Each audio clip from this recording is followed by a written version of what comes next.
Which gene mutations are categorized as low, intermediate, and high-risk MDS? There's a lot of controversy in this area. However, there are several mutations that are associated with higher risk in our MDS patients. Specifically, these mutations are TP53, IDH2, ASXL1, CBL, and DNMT3A. So these mutations generally have been shown to be associated with a poorer prognosis for patients who have MDS. Also, mutations in TET2, DNMT3A, and SF3B1 have been associated with a better response to hypomethylating agents like azacitidine or decitabine, which are the drugs that we often use to treat higher risk forms of MDS. The nice thing about MDS is there's only one mutation that is considered truly a low-risk mutation, that's SF3B1. So, if you have that mutation, those patients have a very specific disease characteristic. They generally have isolated anemia. They have ring sideroblasts in their bone marrow. And those patients tend to respond really well to, red blood cell stimulating agents. They respond to luspatercept. And a lot of those patients we observe for many years, even prior to even starting these therapies. So that is, the main low risk mutation that we have.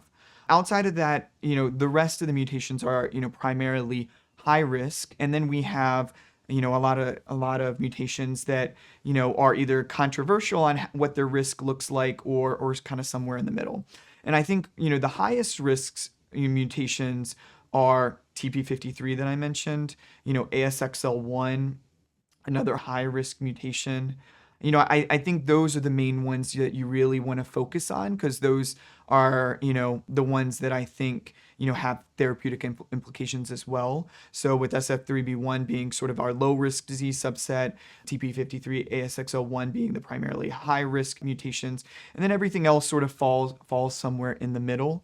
We do know that if you have additional mutations, so even if you have a good risk mutation, if you have 5 or 6 mutations in your blood, that is going to predict a worse risk than if you have, one mutation in your blood. And so the more mutations you have, the more your disease, it kind of has had a chance to evolve and change and become resistant to certain therapies, and thus, leading to an overall, generally a worse outcome there. And again, those are the patients that when I see in clinic, I'm really trying to direct to, okay, you might be doing well now, but let's start thinking about clinical trials. Let's start thinking about transplant, seeing if you're eligible so we have that available when we might need it later.